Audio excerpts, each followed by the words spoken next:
अस्थाना साहब, आप मानते हैं ये पॉलिटिकल विल इस कदर आगे जाएगी कि चीन का घेराव और ज़्यादा मजबूती के साथ और ज़्यादा ताकत के साथ हो पाएगा, भारत अपना स्टैंड उस सख्ती के साथ रख पाएगा, स्ट्रिंजेंट एक्शन ले पाएगा? देखिए, पॉलिटिकल विल की तो ज़रूरत है, इसमें कोई शक नहीं है। और जब पॉलिटिकल विल की बात आती है, जैसे कि मेरे को पैनलिस्ट भी बता रहे थे, ये कहना कि डिफेंस बजट जितना हमारा है उतने से काम चल जाएगा, मुझे नहीं लगता कि उतने से काम चल जाएगा। उसी मुताबिक कुछ हाल ही में काफ़ी मैन पावर कट भी हुआ है। ये मैन पावर भी हमें चाहिए, क्योंकि जो हमारा बॉर्डर है वो मैन पावर इंटेंसिव बॉर्डर है, जिसमें सोल्जर्स की ज़रूरत है। आज की डेट में जितनी लड़ाइयाँ हैं, अगर किसी को परेशानी हो रही है किसी भी साइड को, तो वो सिर्फ इन्फेंट्री सोल्जर की परेशानी है। उसके अलावा बाकी परेशानियाँ टॉलरेबल हैं, लेकिन सोल्जर की ज़रूरत जो है वो पिछले काफ़ी समय से हमारे कुछ रिक्रूटमेंट नहीं हुआ है, वो जो होना ज़रूरी है।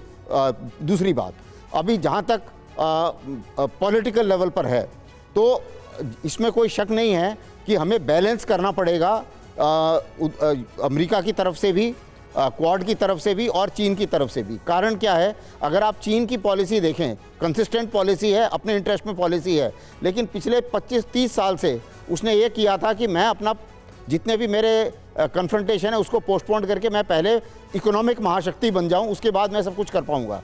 हमें भी इकोनॉमिक महाशक्ति बनना पड़ेगा, उसके बाद ही हम काफ़ी कुछ कर पाएंगे। तब तक हर चीज़ में कहीं ना कहीं हम लोग फंस रहे हैं। जैसे कि बॉर्डर पर हम लोग स्ट्रांग हैं, लेकिन हम जो चीन का जो ट्रेड है उसका ट्रेड गैप को हम कम नहीं कर पाए। और जितना चीन पाकिस्तान में सीपीसी में लगाता है उतना तो हम एक साल में चीन को दे देते हैं। तो वो हमारा एक कमज़ोरी है। और चीन का जो एनक्रोचमेंट हुआ है हमारी मार्केट्स में और हमारा डिजिटल साइड में, वो बहुत ही ज़्यादा खतरा है। बॉर्डर पर जो खतरा है वो तो दिखाई देता है, लेकिन जो डिजिटल साइड में हमारे अंदर चीन घुस गया है, उसका खतरा जो है वो भी काफ़ी बड़ा खतरा है जो दिखाई नहीं देता है। उसके ऊपर भी हमें अपने आत्मनिर्भर बनना पड़ेगा। तो आत्मनिर्भरता की जो हम बात करते हैं, ये एक मेजर पॉलिटिकल डिसीजन है और इसकी तरफ हम बढ़ भी रहे हैं।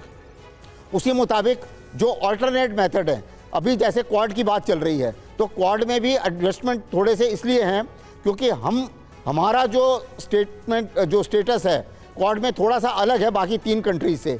बाकी 3 कंट्री में कोई भी ऐसा देश नहीं है जिसके 2 न्यूक्लियर नेबर है और दोनों के साथ बॉर्डर पर। निनाद सर, ये आखिरी सवाल है कि निनाद सर से मेरा सवाल है, ये आखिरी सवाल है, समय हमारे पास कम है।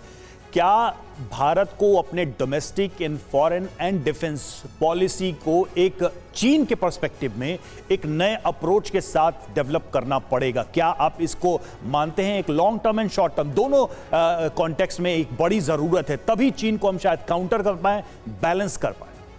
देखिए, हमारे पास वक्त नहीं है, उल्टी गिनती चीन ने शुरू कर दी है। हमें ये समझना होगा कि हमारी बॉर्डर्स जो हैं वहाँ पे खतरा बहुत बड़ा है, उस हिसाब से हमें खर्चना होगा। उसी तरह से हमें समझना होगा कि हम एक तरह से चीन को फंड कर रहे हैं। हमें छोटी छोटी चीज़ें करनी होगी, चाहे आप कैमरा ले लें, टेलीफोन, सेल फोन ले लें, इलेक्ट्रॉनिक आइटम ले लें, कुछ भी आइटम ले लें। आप किसी से कोई भी आइटम ले लीजिए। चीन वर्ल्ड की फैक्ट्री कैसे बना वो हमें समझना पड़ेगा। हमें उनके ऊपर टैरिफ लगाने पड़ेंगे। जैसे आप कह रहे हैं कि चीन को अपनी माइक्रो इकोनॉमी से बाहर करना पड़ेगा। देखिए रवि, पॉलिटिकल अप्रोच की भी चेंज की जरूरत है। अब जैसे अपोजिशन में अभी कहा जा रहा है कि बताइए सरकार क्या कर रही है, लेकिन आपको पूरे देश में ये मैसेज देना पड़ेगा कि सरकार और विपक्ष साथ में है। विपक्ष को पता है कि अभी जिस इलाके को लेकर विवाद है वो अभी का विवाद नहीं है, 1962 का विवाद है, या वो 1947 से 1962 के बीच का पीरियड है, लेकिन ऐसे प्रोजेक्ट किया जा रहा है। तो असल बात यह कि जब आप आपस में ही लड़ेंगे, आप सत्ता और विपक्ष बनकर लड़ेंगे, तो आप चीन जैसे एक बड़े दानव का मुकाबला कर ही नहीं सकते। बिल्कुल मनीष, और इसी प्रोजेक्शन का शायद फायदा चीन उठाता भी है और इस तरह से पैतरे दिखाता भी है।